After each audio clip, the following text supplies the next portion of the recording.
This pressure point area, we do have to kind of offset it, and this is where we're going to build out a slightly higher bump in the nail, and this is what I like to call the apex. The apex is the highest point in the nail, and it's there for safety reasons. I get a lot of Karens that are like, oh my gosh, like I don't like it when I get like these like huge bumps. I'm like, girl, it's for safety reasons, okay? Hi everyone, my name is Sally and I'm the co-founder of MakarttPro, and welcome to Skilled. This series is really going to help you guys focus on some of the most basic acrylic nail education. We're gonna break down every single step, every single technique to make sure that you're understanding the concept behind them, you're perfecting them. And I wanna preface that this is not nail school. If you want to go and get licensed, you still have to go to like nail school and get your hours in and then do your practical and your written and then go through that state board exam process. But if you are someone that's thinking about going to nail school, or you've already gone to nail school and you've come out and you're like, dude, my acrylic still looks like crap, this is where you should be. This is the perfect series for you because we're gonna help you break that down. Like many other people, and I'm saying this first off like as a disclaimer for the United States and my personal experience, I think I had this misconception that I was gonna go to nail school and they were gonna teach me everything to perfect what I needed to, and then I was gonna go and get my state board exam and I'm gonna pass, and then I would be fully confident in how to do nails. And clearly I was not okay. Like I should not have been taking clients at all, and it was terrible. I think there's a huge difference between technique versus licensing. I think licensing is really about the sanitation, the safety, the most fundamental understandings, and licensing you to perform services on others. However, getting licensed does not mean that your Frenchies are gonna come out perfect. Being licensed doesn't necessarily mean that you're gonna have that 3-week retention. I think a lot of these things most nail techs do have to learn on your own. So where this series comes in is we provide a lot more kind of like at-home fundamental education, and then by the time you do go to nail school, you're almost like increasing your knowledge on the understandings and the fundamentals behind the why. But these kind of techniques, how do you properly build your apex, your liquid to powder ratio, we're going to do that today on Skill.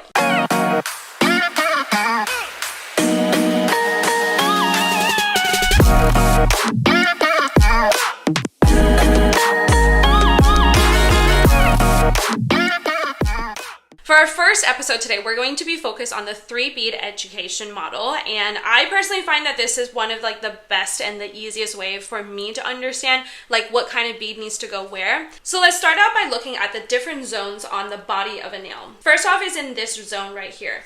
This zone, I like to call this free edge area zone 1. The free edge area is generally like the length of a nail, so it's like where it like sticks out from the actual nail, and like on a natural nail you'll see that like whitish area. That we're going to call the free edge. Then you have the second zone here, which is where we're going to call the pressure point of the nail. This is generally like the weakest point in the nail. So if you look at like, you know, your natural nail and you take your thumb and kind of like bend it, where you see like the underside of your nail bed start to get white, that's the pressure point, which is the weakest point in your nails. This pressure point area, we do have to kind of offset it, and this is where we're going to build out a slightly higher bump in the nail, and this is what I like to call the apex. The apex is the highest point in the nail, and it's there for safety reasons. I get a lot of Karens that are like, oh my gosh, like I don't like it when I get like these like huge bumps. I'm like, girl, it's for safety reasons, okay? The longer the nail, the weaker the nail is going to be, so therefore the higher and the bigger the apex. And then finally, at the very, very tip here, this is called the cuticle area. This is where we're going to refer to as zone 3. The cuticle area was probably one of my most like troublesome beads. We're going to help you guys break that down as well so that you guys can see like how to properly get a beautiful, very close cuticle without flooding the client's cuticle. Because once you flood the cuticle area, you guys, this is live skin here. If you flood the cuticle, which means that the acrylic is on the actual skin and it's touching, that nail will not last. It's going to have really, really poor retention, and usually in like 3 to 4 days, the nail is going to pop off. And just remember, you guys, you cannot charge people for $150 for a set of nails if that nail does not last, okay?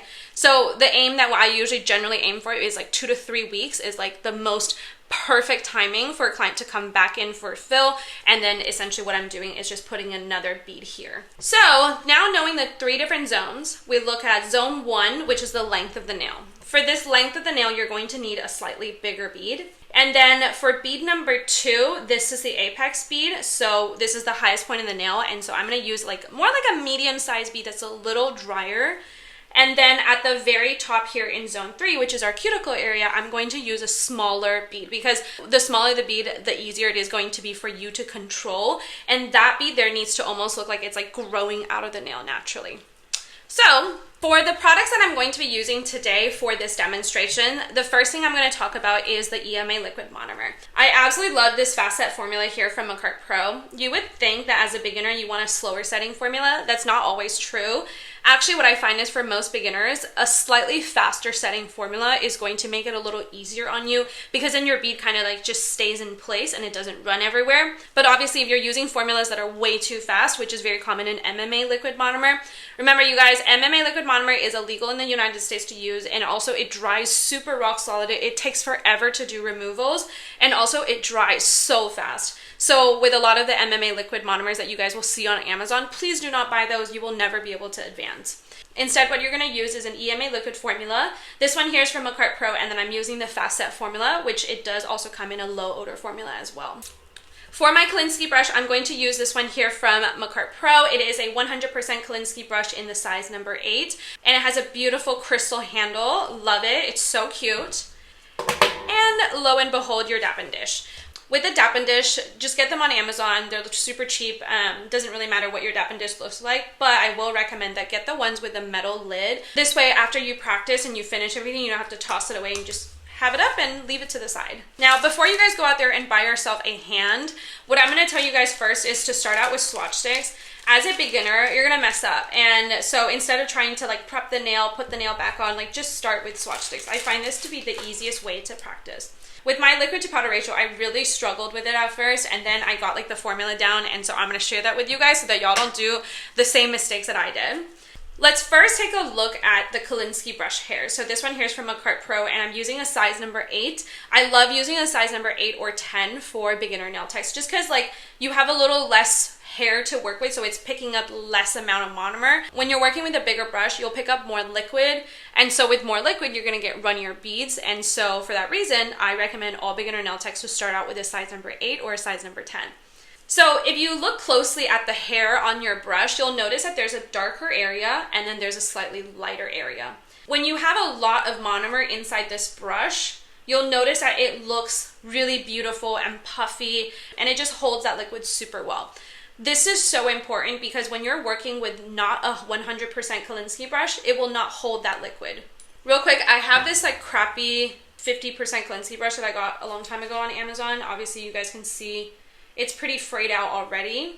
With this kind of brush where it's not 100% Kolinsky, you're gonna notice that the hairs just don't look as silky smooth. And it's also a lot more stiffer. There's a lot of tension in the hair, so it's not as like soft and silky smooth as a 100% Kolinsky brush. These go for like $10 on Amazon, and I have about 10 of these because I just kept ruining them. So don't do what I did. Don't buy these. Make sure you're buying a 100% Kolinsky brush, because with a 100% Kolinsky brush, these go for like $25.99 for a size number 8. And I've had this one for like ever. So, you know, don't waste your money.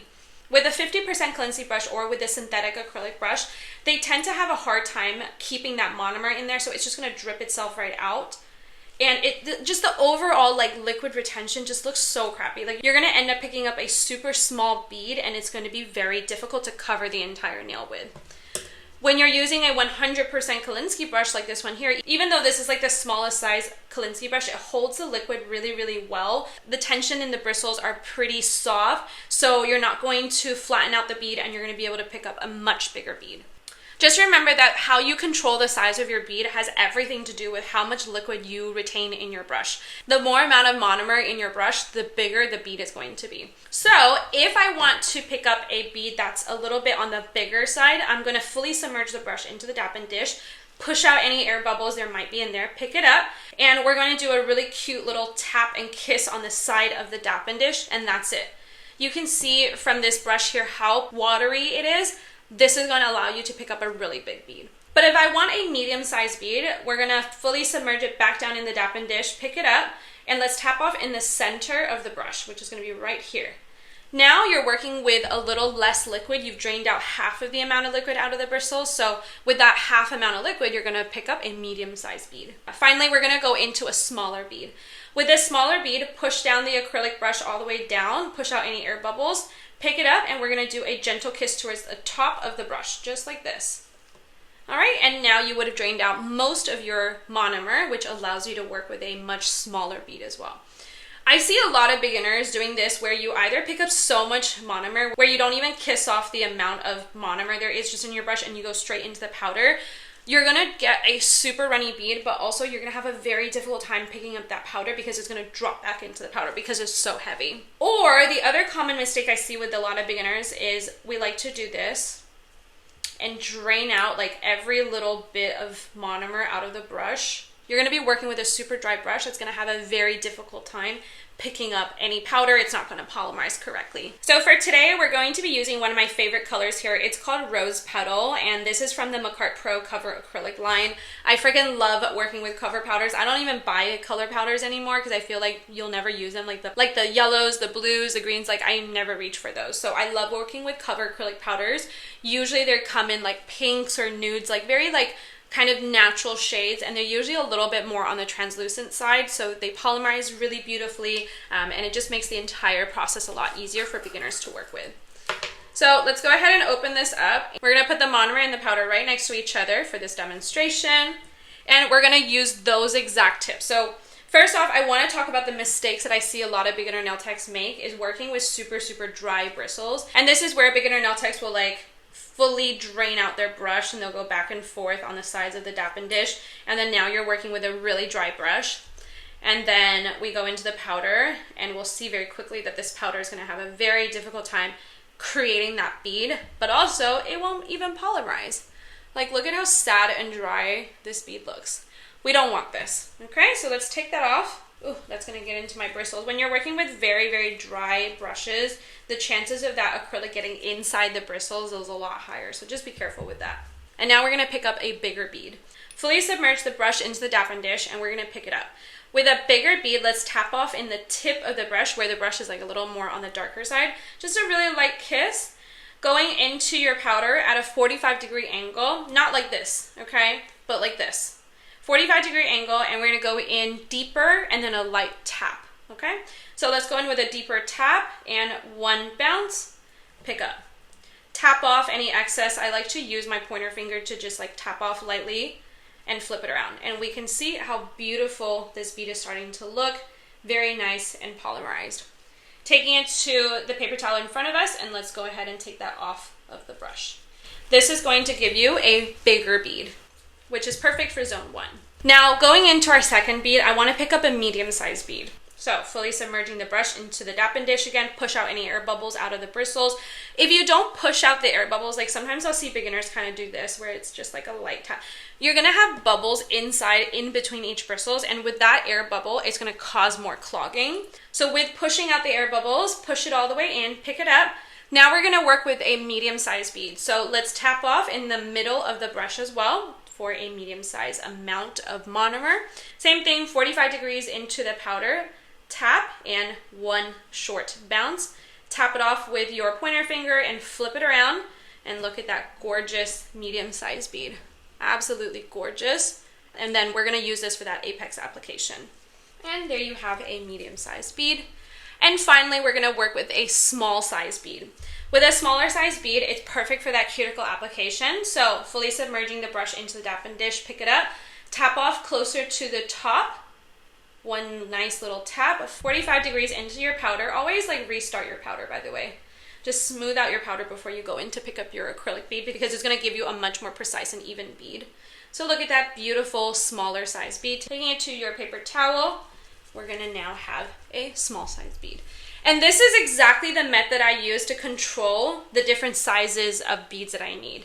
All right, as long as you're tapping off in the same place every single time, you should have the same size bead, which makes your complete like liquid to powder ratio very easy to control. One thing I do to adjust like my liquid to powder ratio is if I'm working with a formula that's a little more on the runnier side, what I'm going to do is instead of that one bounce, I'm going to go in with 2 bounces. So same thing, 45-degree angle, tap, and then 2 bounce. This is going to give me a slightly drier consistency, and this is how I kind of adjust depending on the product that I'm working with. Such a beautiful color. This is called Rose Petal from MakarttPro.